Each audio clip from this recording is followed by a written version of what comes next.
Well, here we are. This is probably right up there on the top 5 harder things I've had to do in my life, and that is to recap the last year and a half, why I disappeared from YouTube, all the things. I mean, it's life, but I feel like before I delve back into making videos, I really just want to kind of share some of the things that happened.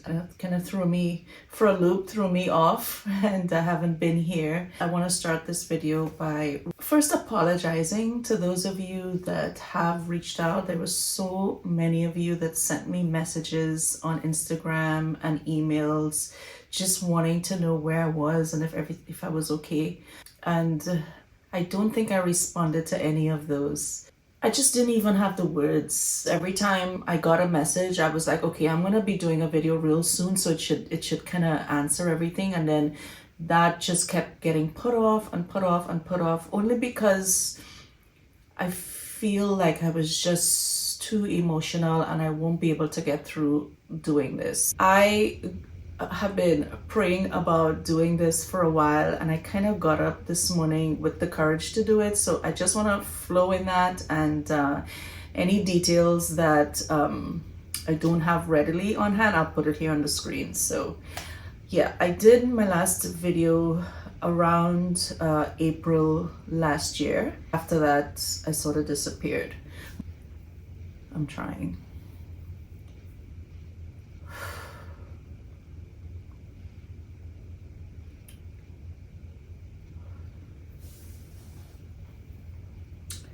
I haven't even started. I think I'm gonna need some tissue. Anyway, let's try this again. A lot of my DIY projects that you would have seen, in particular the furniture flips, when I was outside a lot and stuff, you would have seen my mom in those videos just a little bit. We need to try this again. Hold on. All right, I got some tissue. Yeah, you would have seen her a lot in my videos, kind of in the background, not so much in the forefront because she didn't want to be. She went home, I think, around January, early part of January in 2024, just to visit, just to kind of catch up over there, spend some time with my brothers. I don't know if you remember when I redid her bedroom, which is the room right behind me, and that was a fun project. If you haven't seen it, I'll put a link somewhere so you can go back and see that. Somewhere around, I want to say around when I did that last YouTube video on here, I had done my first live sale reselling the vintage that I had been collecting and accumulating from the videos I had been, the thrifting that I had been doing. So the first thing that happened around that time, I was putting out those thrifting videos because they were just easier and quicker and I can get them out. My projects were getting bigger and bigger, and therefore taking a lot more time to complete. So the project that I was working on at that time was my husband and I were building a shed outside. But during that time, I noticed like my hands were starting to have this kind of like a dull pain all throughout my fingers and my hands, and I didn't understand what was happening. I think I was still doing a couple of furniture flips at that time, so I was still doing a lot of sanding and things. I had some client projects that I was also working on that it required a lot of sanding. Eventually I did go to a specialist, and she did an x-ray and then discovered that I had arthritis in my hands, a really advanced stage of arthritis, what they call osteoarthritis, not rheumatoid arthritis. But what that does is like eventually it's like bone on bone. My hands are always clicking. So there's like a dull pain in my hands, and that was kind of like the first thing, because now I started to realize, well, I can't continue to sand to the extent that I was. And some of these projects, I don't know if you remember, I was sanding for hours and hours and hours and hours. And maybe that helped to bring it along a lot faster. I don't know, but I could not do as many of those types of projects anymore because the pain would just be like too much, and I didn't want to continue doing it to kind of advance the progress of it, or process, whatever. So right at around that time that I was discovering that this was happening with my hands, and that I was started reselling, doing live reselling.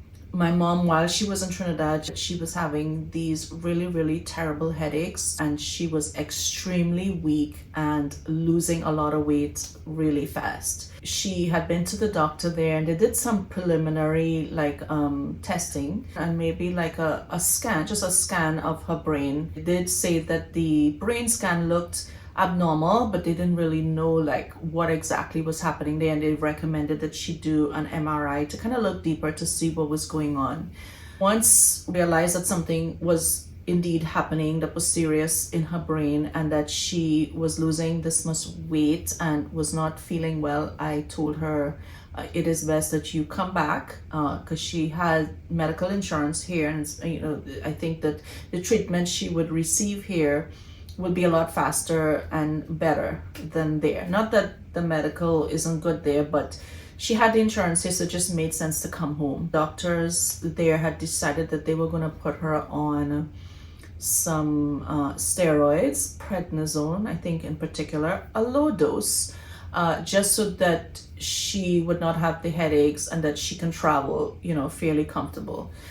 So she took that, and when she got here, I was almost like she doesn't look like anything's wrong with her. She was very, very normal. In fact, she was in the kitchen with me cooking. I took her for like an annual, like a physical and everything, and we got all the recommendations to, first of all, for GI, a GI specialist, a neurologist, and I think another specialist, I can't remember. But somewhere between waiting for appointments and to see other doctors, there was a particular weekend where I said to my husband, do you realize that mom didn't really come out of her room that much? I mean, I went in there a couple times to check on her and to make sure she was eating and things like that, but every time I went in, she was just sleeping. So I would wake her up, and she would get up a little confused or whatever, but she would eat, and then she would just go right back to sleep. She really wasn't in pain as such, she was just sleeping a whole lot. So I decided I wasn't gonna wait until the next appointment, because I think we had seen a neurologist at that point. I don't remember all the events, so we hadn't had any treatment or any diagnosis. But once that weekend happened and she was sleeping that much, I woke her up that Sunday evening. I was like, Mom, get ready. I'm gonna take you to the emergency room. She was always a very, very mild personality, not very hyper about much. She's very, very, very humble. And so she's like, why? And I'm like, I just think that you're sleeping too much. Let's just go. And so we went to the emergency room. They obviously, immediately knew that she was anemic. Her blood count was very, very low. They did an initial MRI, I think, or a scan. They did x-rays, all these things. And they found like it was her brain there was some, I don't even know the terms, but it wasn't looking normal. So they decided that they wanted to keep her. She was there for a week, and I was talking a lot with the neurologist there. At the end of that week, he did not have anything conclusive. He was very, very puzzled by her MRI and the way her brain looked. And just, he eventually said to me, I've been doing this a long time. I look at brains every single day. I go from one hospital to the next, and I don't know what this is. And then during that week, that's when I noticed her physical signs started to really, really decline. So during that week, she started to be, and I was saying to my brothers, I don't know, it looks like some kind of like, like Alzheimer's or something, because she was just saying random things. She wasn't completely making sense. I mean, making sense, but not making sense, if you know what I mean. So she was able to have conversations with me normal to a point, but then she was saying things and asking questions about this one and that one that was so random. And that just felt like, whoa, what is happening here? So right at that time, I don't know if you remember when my daughter left for college, right at that time was her graduation, and she was in Savannah. We had all planned to go to her graduation, including my mom. All of us were going to go to her graduation. But now her graduation date was coming up, and I was in the hospital with her. It's so funny because I remember in my early videos, she was getting ready to leave. So time does fly, right? I would come home at night and then go back first thing in the morning, trying to stick around and be there at the times when the doctors would come in, so I could question them and ask what's going on or whatever. They decided that they wanted to do a lumbar puncture, which is like take fluid from the spine, and that they would test that fluid, to just kind of help figure out what was going on neurologically. They did that, and while we were waiting for the testing, I was just pretty much there in the room with her, waiting on those results to come in. And I asked the doctor, well, I don't really see the point of being here. Could we just discharge her? Could we just like go home and then, let us know what's happening once you get those results back, and we have a course of, some sort of idea of what the problem is. Now, the backstory is I was her only relative apart from my children and my husband. She had no other relative that was living here. I have 3 brothers, and they all live in Trinidad. I decided that I was going to fly in to Savannah, go to the graduation, and then come right back. I think I flew in the Friday night. The graduation was on Saturday, and I flew back home Saturday evening.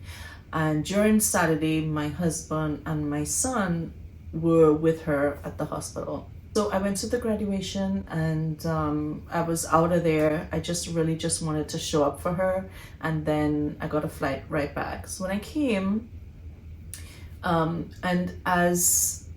haven't discussed this aspect of my life in much detail with you, but I am a believer, and I stay really close to the Lord and to Christ. That's a big part of who I am. And just because of the type of videos that I was doing, I really wasn't sharing like personal parts of me. But during that time, of course, I had to lean heavily on the Holy Spirit to guide me in everything I was doing. And nothing like some trauma and some drama to make you lean more on Him. At least it's supposed to, right? I mentioned my belief in Christ because everything, when I look back, I see Him in everything that He knew that was going to happen before it happened. He was putting in place for me and for us. One of my friends, she had a week planned to come stay with me. That was planned maybe 6 weeks in advance of even my mom getting sick. So that week was already planned out. When she came was right at that time that I came back from the graduation, and we brought mom home. All of that kind of happened around the same time. So it was kind of good because I had somebody at home with me, with her. And during that week, she continued to seriously decline. By the next day, she could not, was very confused. She was talking to us a lot, but she was always very, very confused. So I had to help her take a shower, and thank God my friend was here, because she was right behind me as I was helping her get cleaned up and things like that. She was right behind me cleaning up, like urine on the floor and things like that. Now, all the while this is happening, it never even entered my mind, not even one little bit, that we would not discover what this is, that she would get treatment, and that she would be okay. That's what I thought the entire time. Of course, we were praying a lot. My friend and I, we would get together and just pray. We would pray over her. So the Friday came, so we had the appointment with the urologist to go over the biopsy, and finally we'll have a course of action. Now, in my mind, I figured the next couple months are going to be rough. It's going to be some adjusting. We're going to have to figure out what this is. She's going to need, lots of care and all these things. And I was like, mentally preparing for that, which meant that I kind of stopped everything that I was doing. I think I was still reselling once a week. I think I'm not sure how often I was coming on and doing live selling, but it was the one thing that I still enjoy doing. So in that dark time, it was like the little bit of light, little something that I was still doing that I enjoyed.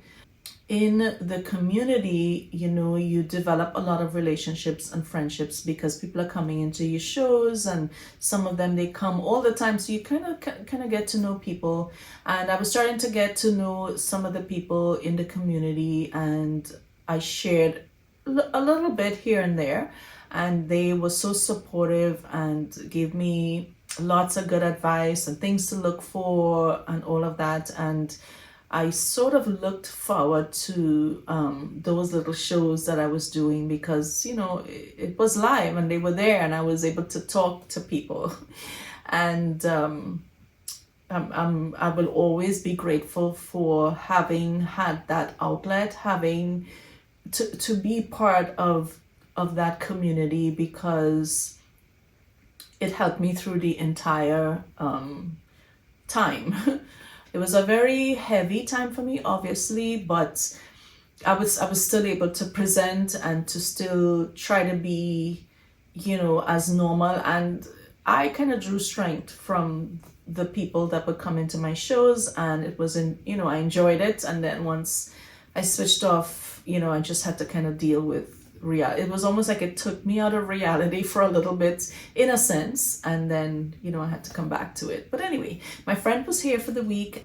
On that Friday, I had the appointment to take her to the neurologist to get the results of the biopsy. It was a nice little office, like a little old house kind of thing, and there was like a ramp. And so the three of us walked in. She kind of just held my hand, and we all three walked into that office. And once we sat with him, it was the same neurologist that was seeing her at the hospital. So we were seeing him in his private practice. But it was kind of weird. She was just reading things on the wall, like doing random stuff like that. And he was looking at her, and he kept looking over those tests and things like that, and updated blood work and things. And he was like, this is not lymphoma, this is not leukemia, this is not all these things that they were almost certain that it looked like it was not.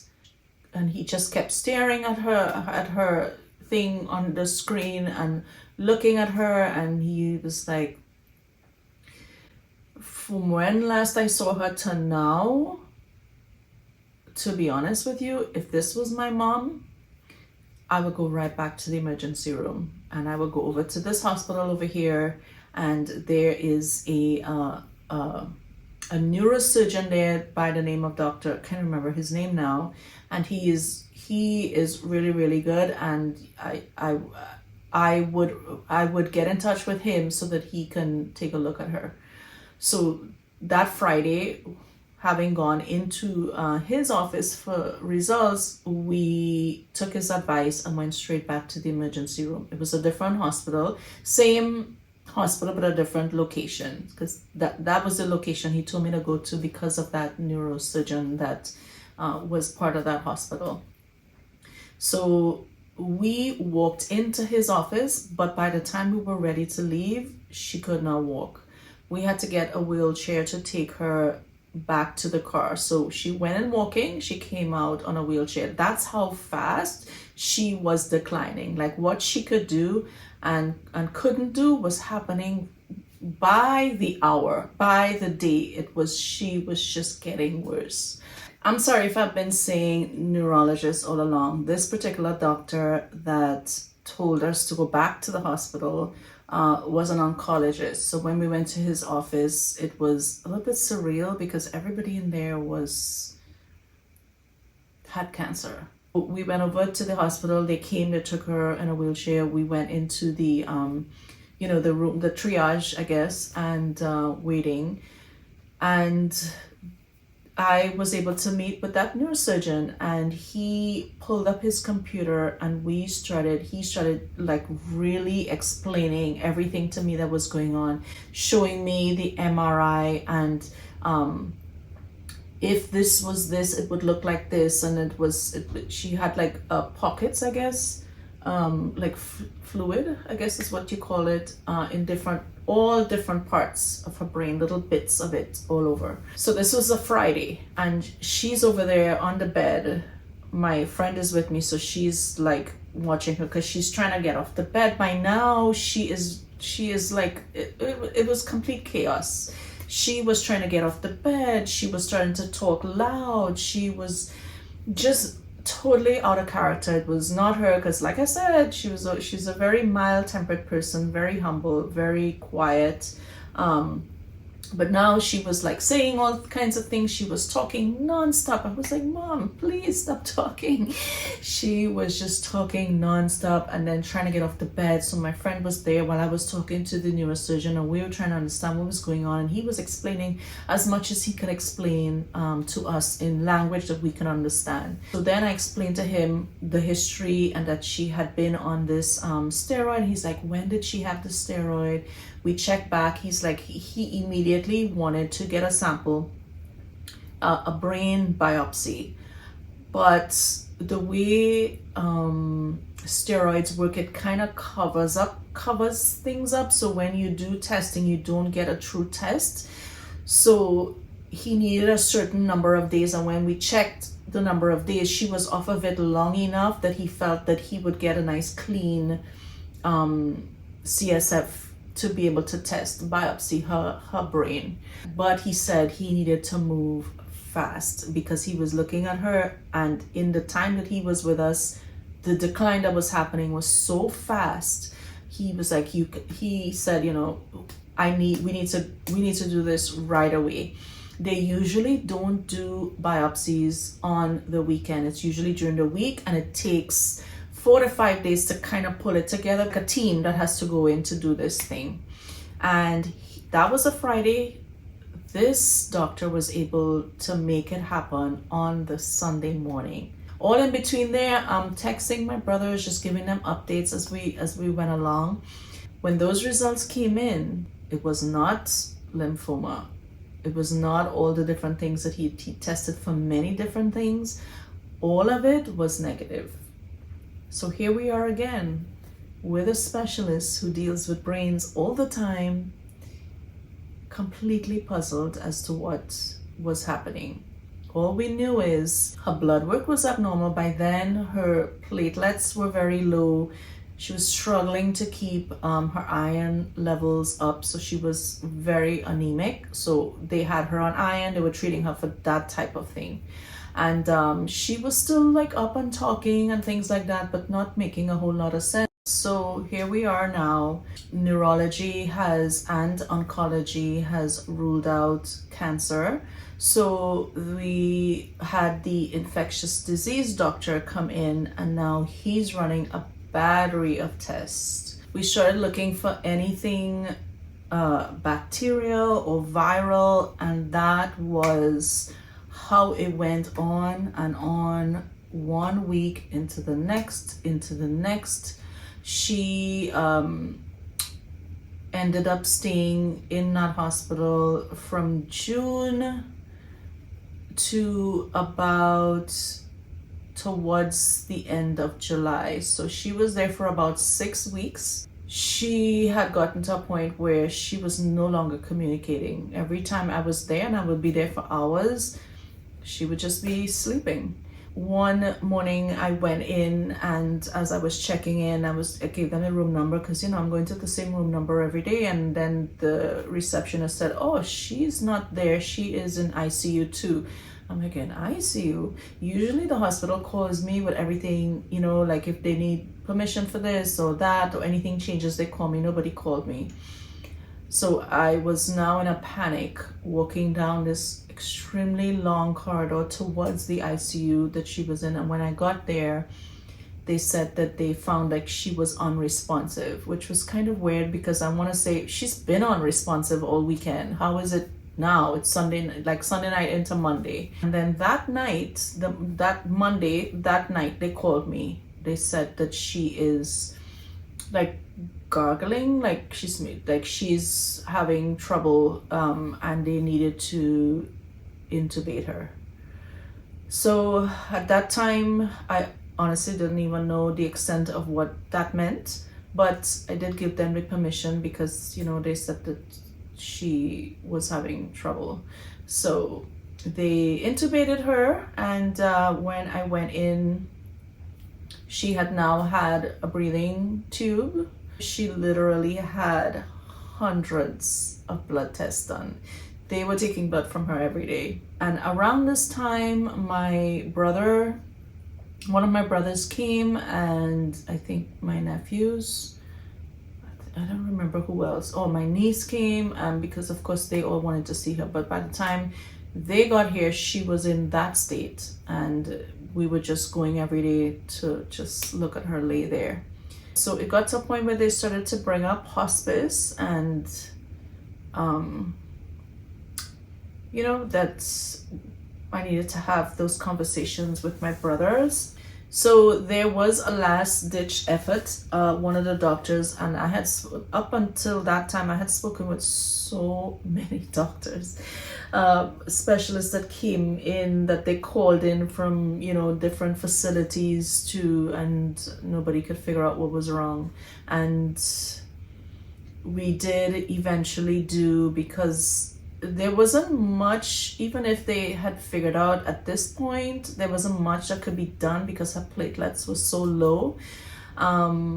They decided, okay, well, if it's something, and maybe it's something in the blood, let's just do this thing, not like a transfusion, but it's more like I forgot what they call it, but they kind of separate the plasma kind of thing, and then they take it out of the body, and then they put, I don't know, it was a whole thing. It was it was a week of, I think, 3 or 4 treatments. They had to do it, skip a day, do it, skip a day, and that was like our last ditch effort to see if we could fix her blood situation, because that was a big part of it. So they did that, and it didn't work. It was the last thing, and I guess that was the point in time where I started to pray differently. I was asking the Lord to heal her, and at this point, I just gave up, and my prayer was, whatever your will is, whatever is your will for her. And I prayed that before, but I guess my heart was still holding on to, He can heal her. I've seen Him heal people. I've experienced healing myself. I know this can happen. And that's when I kind of I gave up, in terms of not on her, but I just gave it all to the Lord. I just, I said in my prayer, I said, God, she is yours. She belongs to you. I'm grateful that you let me have her. But if you're ready for her, then take her. Because I can't look at this every day. I was coming in every day to just look at her body laying there. She was there was absolutely no response, and all I could see is she's laying on this bed, not moving. Her hands at this point began, to really swell, and they weren't getting anywhere. They were just keeping her alive. She was being kept alive. I still did not entirely give up at that point, because now they were talking to me about hospice, which I didn't want to do, but then there was an alternative to move her to what is called a long care facility, which in essence is an entire hospital that's all ICU, all intensive care. So they moved her one evening, and I went very early the next morning, and they were doing their, because what they do is they take pictures, because they wanna see the progress as they begin to work with her. They want to see how she came in and what they would do, and they tried. But that morning when I stood there, they were like, "This is going to be a little bit gross, so do you want to stay?" And I was like, "Yes, I want to stay." And I stood and I watched her, mainly because I wanted to see if she had any type of response to pain. When they turned her and I saw what was happening at the back of her, it was the most horrible thing that you could ever see. And in that moment, I knew, because she had zero response for what was going on at the back there, and they were cleaning her and all of that. She had not a single flinch, not a movement, not a nothing. As they moved her body, it stayed just like that. It was like she was already gone. And I went less and less. I would skip. I went every other day, and somehow a little bit I felt guilty for doing that. But by this point, there was literally nobody with me anymore. I was going through that part by myself. I was the only one going to visit. My husband would come, because now this facility was close to his job, so he would come in after work. Again, I was getting more and more into this. So I was, where I am is the guest bedroom. You remember that video that I did where I did the wallpaper behind there? Now that's the room that I am in here. This is where I had the desk, if you would remember when I did that makeover. So I have since taken over that room, and I'll show you in other videos. I did record some of it when I transitioned into here, so I'll share that with you. But anyway, just to wrap up that part of it, she passed away on August 18th, very early in the morning, like around 7:30. That Sunday morning when they called and they said she had passed, my husband and I and my son, we went over, because you have to go and sign all the paperwork and get the funeral home to come pick her up. So you have to start making those arrangements right away. And she was in a huge room that looked over on a lake. She was in a beautiful room that she never enjoyed, but in that room she had so many things hooked up to her. She had a monitor on this side, she had another big machine on this side, and she had her feeding tubes, and she had like lots of stuff going on around her. She wasn't in one of those beds, air beds, I guess, that they push you up and it moves. So she had a lot going on. And when we walked in there that morning, all the machines were gone. The room was dim. They had deflated the bed, so she was all the way down, and then they had like strapped her mouth closed. And it was pretty surreal. There was nothing in that room but a bed, a chair, a table, and her laying on that bed. It was pretty surreal. And I walked in and I looked at her and I said, "Good for you. Good for you." Because I knew where she was. I knew it was a place she wanted to be all her life. I know how much she loved the Lord and was looking forward to being with Him. So in that moment, I was like, "Good for you, girl." Now I gotta try to make it. So I was sad she was gone, but I was relieved and a bit happy for her, because she was ready. And I left this part out because I didn't remember at the time when I was sharing when she had just returned, when they had put her on the steroids. And like I said, she came and she was normal, and I was even thinking, what are they talking about? She's very normal. She didn't have any headaches. Of course she was on that steroid, but she was cooking with me and stuff. And I remember having a conversation with her, and she said, we were talking about something, and then she said, you know, I'm ready, you know. I'm ready. If God is ready, I'm ready. So I knew where she was at in her heart and her mind, and I know that she was good. And one thing she had always said is she wanted to die in her sleep, and she didn't want to be in pain.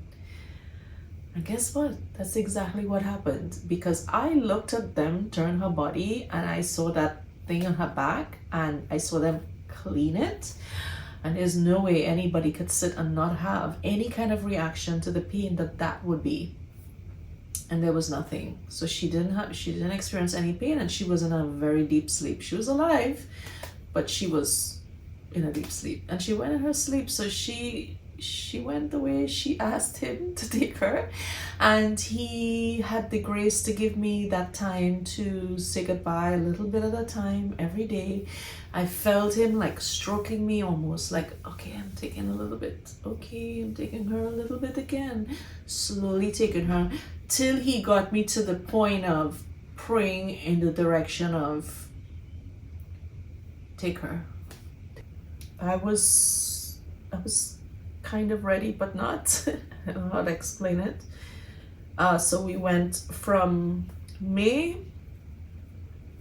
from her coming back here, to August 18th, and during that time was when everything happened. And meanwhile, my hands are hurting, and I had just done the initial visit to check to see what was wrong, and they had sent me to do some like check for nerve, like what was firing with my nerves in my hands, and I had not done that, so I kind of like shelved all of that. And also during that time, I was having my periods were extremely heavy and extremely painful, and I had shelved dealing with that as well, digging into what was going on there, because I was you know, really just focused on her. So I was going through excruciating you know, pain every month, and my hands were hurting, and of course I couldn't do any other projects. I didn't have the time to do it, I didn't have the will to do it, I didn't have the energy to do it. But the only thing I found that I was really doing was more and more of this. I was going to the thrift stores because it made me happy, and doing more and more lives, and just delving into that. And now my daughter's graduated, and this is August, so she died August 18th, and my daughter had to move out by August 28th, I think 10 days later, of her apartment. Her lease was now up, she was done with school, and she was coming home. So here we are. I was partially in this room, like I had half of this room, so I was doing my live selling on this side, and I still had the bed on that side of the room. So I had to figure out where she was going to be. So naturally I had to put her in my mom's room because she wasn't going to be here, and I had to clear out her room, and I had to go to Savannah and help my daughter pack her apartment up and plan a funeral. All three things together. The emotional separation of going through all her things, getting rid of all her clothes, clearing out that room so that she could move there with all her stuff, having to go make a trip up to Savannah. I had to make 2 trips, I think, up to Savannah to help her sell off all her furniture, all her things, get her apartment cleaned up, packed up, and coming home and planning a funeral. Thankfully, again, like I said, the Lord always prepares everything in advance to me. My elder brother was able to come and to be here, and that's a testimony in itself, because he had never been to the United States before that, because he did not have a US visa, and he had gotten his visa a little before she had went home in that January before she went to Trinidad. A little before that, he just applied and he just got it, and was like, what? It was quite a blessing. She was very excited when he had called that day to say, because she was fine then when we got that news, and it was almost like he knew I would need him, and he I think was one of the biggest, apart from my husband, he was one of the biggest pillars during that time for me. Him coming was honestly just an amazing thing, because she was so excited when he got that visa. I remember walking into her room and she was crying on the phone, and I was like, oh my God, what's wrong? This is before she got ill. What's wrong? And she's like, he got his visa. She was so happy. And I was so happy because he had never been here. So he had never been here with her. And she was so excited that he was going to eventually come and all these things. So that happened prior to all of this. So when she passed, he was able to book a flight and come, and I really needed him here. I don't remember because my younger brother was here when she was in the ICU. I don't remember if my older one was here prior. I think he was. He actually came before. He came before. So yeah, my oldest brother was also, both of them were here at the same time during that last part when she was in the ICU. So I had them both, and it was amazing having him here. And they both went back home because of course they had to return to work and things like that. And then she died while they were there, and I had to call them and tell them that she passed. And then they came back for the funeral. So my elder brother was here for a longer period, and thank God he was with me, because again, my husband has to keep working, because now I'm not really doing anything to bring income in. It's all on him. So he had to keep working, and my daughter had to move out of her apartment. So my elder brother was with me. He drove, and we got a U-Haul, and thank God I had him. He helped me pack her up, and that same weekend, I think the funeral was, I don't remember all the dates now, but we drove back with her and all her stuff and had to unpack that U-Haul. And then I think the funeral was either the day after or the day after that. Everything was happening all at once. But we just kind of had to dump all her things and just pack everything into the shed and go through all my mom's things to get her, to settle into that bedroom. And then my nieces came, and my younger brother, his entire family came, and my youngest brother, he's the only one that has never traveled and wasn't here. And my heart was with him because he was her youngest child, and the one that she was the most concerned about and always talk about, and always, and me as well. She and I he's always been like very, very dear to both of us. And so he continues to be one of the dearest things to my heart, because he was always there to me. He was there to her, and he couldn't be here.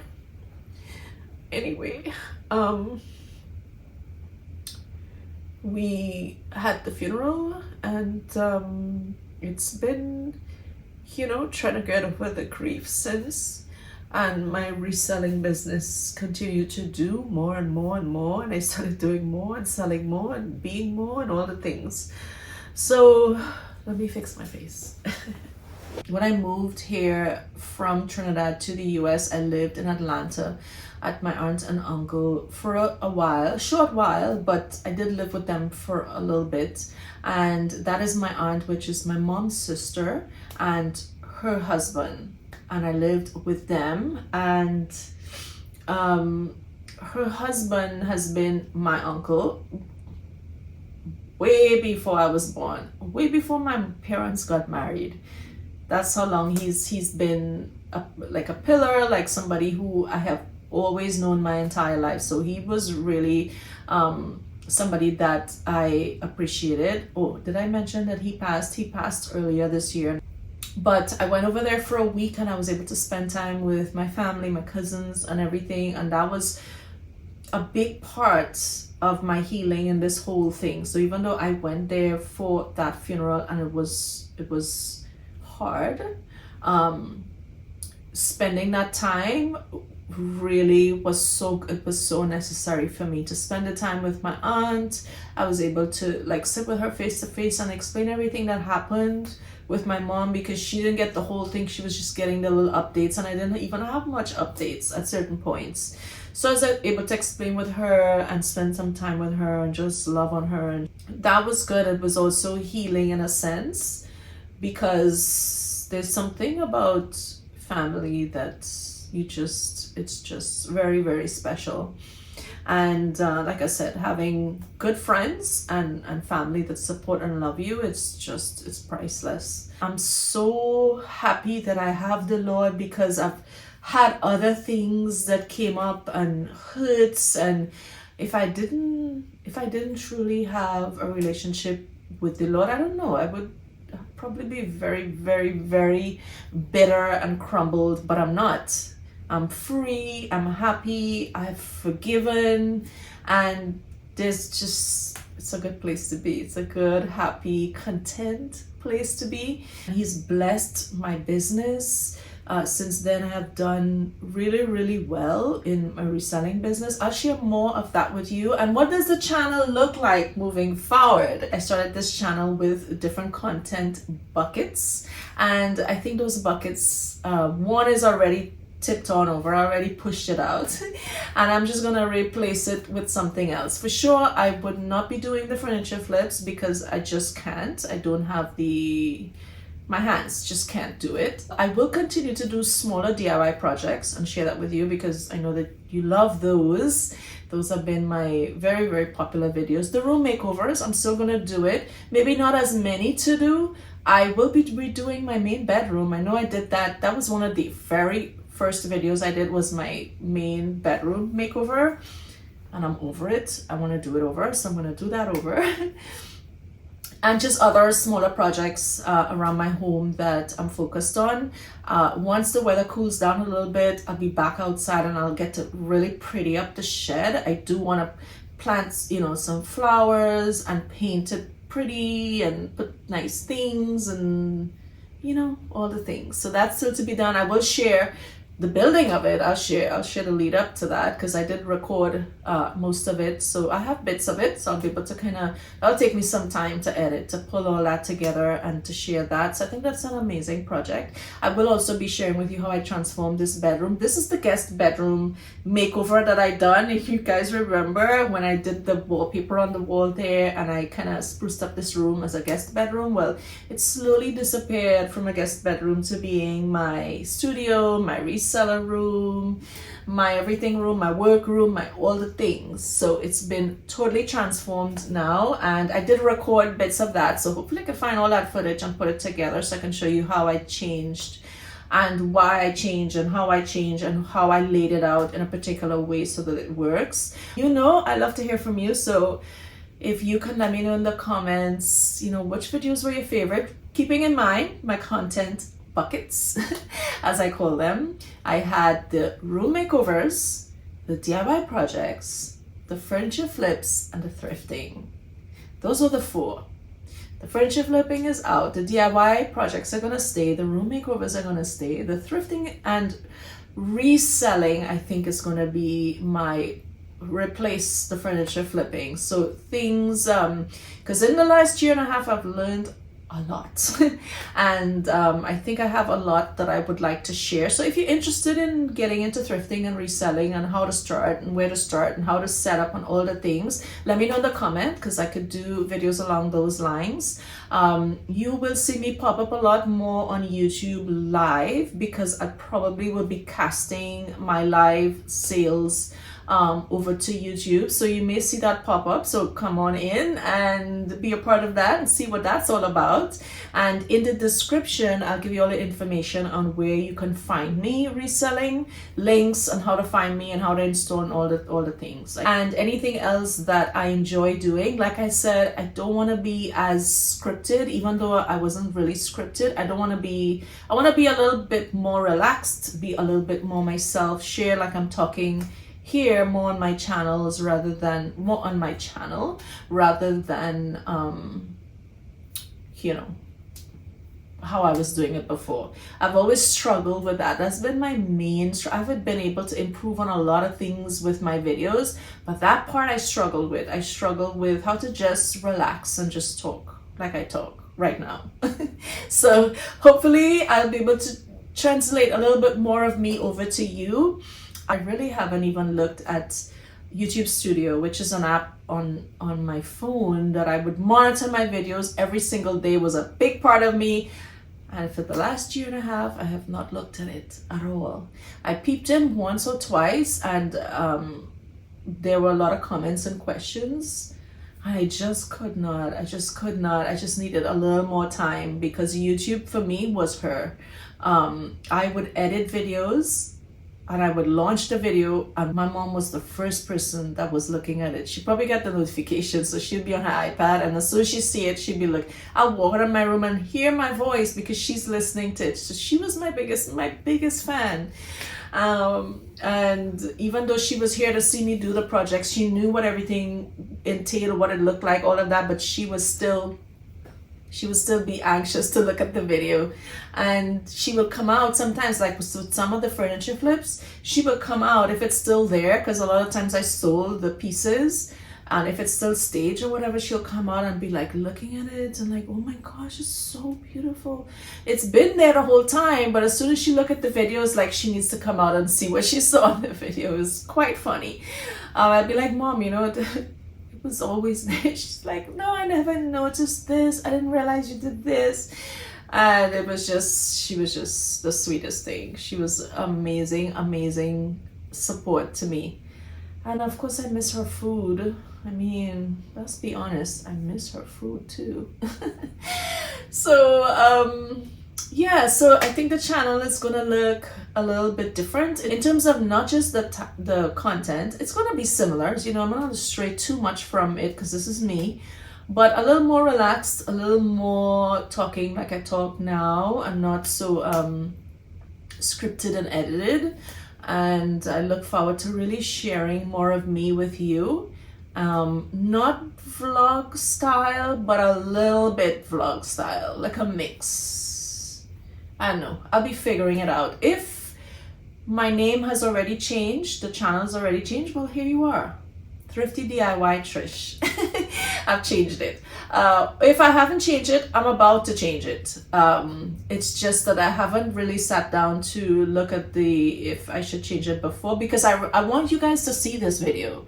And I feel like if I change it and it pops up, you're not gonna know who is that. You're probably not gonna look at it. But if it pops up with the old name, you may recognize and remember me and come look at the video. That's kind of like what I'm thinking, but I don't know if it works like that. I don't know. So we'll see. Maybe the old name is still here and it will hang around for a little bit until you guys know it's me, and then I'll change it. But Instagram is already changed. I'm ThriftyDIY Trish over there. The last post I did there was to share when she passed, because I had been getting so many messages. I so love you guys. You guys are amazing. I had been getting so many messages reaching out. Where are you? What's going on? Are you okay? All these things. And that was the best I could do. That was as much as I could do. Just post that this happened so that you guys know that that's what happened. And it really rocked my world. It rocked my world. And so yeah, it's been quite a year to be dealing with 2 losses like that, and all the medical things. Like I said, I'm having other medical issues come up, and I am navigating my way through that. Still going through it, but I am just so grateful to have had the Lord and to have Him. I can't make it through this life without Him. I'll say to everyone what she would want everybody to know. is this: accept the Lord Jesus Christ into your heart, live for him, because this life is short and it's the life thereafter that matters. We don't just die and disappear. We do not. Your spirit goes back to God because it was his. Your spirit belongs to him. It will go back, but your soul would always live, and it would live for eternity somewhere. And we get a chance. He gives us free will to choose where are we going to live. Where is your soul going to be forever after this part ends? And so you have to accept the Lord Jesus, and you have to live for him and be transformed by him to make it into his heaven. You can't just not choose and expect to be in his heaven. You have to choose him while you're here. I mean, after we die, we can't choose. It's too late. So I know that's something that she would want everybody to know. It was her life. It's what she shared. It's what she believed. And I shared it at the funeral, and I'm sharing it here. Maybe this was for someone, and maybe she's really wanting me to say this to someone. So I'm saying it. Really get your life right with Christ, because that's the one that's the life thereafter is the one that really matters, because it doesn't end. Think about that. So expect a lot of fun things on the channel. I look forward to seeing you all. You know I love to hear from you, so drop a comment, especially if you're an OG subscriber. Drop a comment. I want to hear from you. I want to be refreshed. I know as soon as I see your comment, I'm going to be like, oh my God, yes, I remember you. Because my brain is a little bit foggy too. I'm in perimenopause, so there's that. And so yeah, drop a comment so I could be refreshed by you again. And I'll be here, maybe not every week, but I'm gonna try to be putting out videos as often as I can. I will be live streaming, that's for sure. So I'm gonna cast my live sales that I do here over to YouTube, so you guys can see and enjoy, or come be a part of it. I will always put the information in the description below as to where I'm live, where I'm selling, how to find me, how to be a part of it. If you are interested in reselling, if you're just starting out, if you love thrifting and you want to start reselling, reach out and let me know that's what you're interested in, because I have a feeling that's going to be my replacement bucket for that furniture flipping part of it. I'm probably going to put a reselling bucket in there and share things that I've learned along the way, things that I did wrong, things that I'm doing right now, and just be an encouragement and a support if that's something you enjoy doing or just like to learn about, you know. I think I did it. I've put this off for so many months. I did it.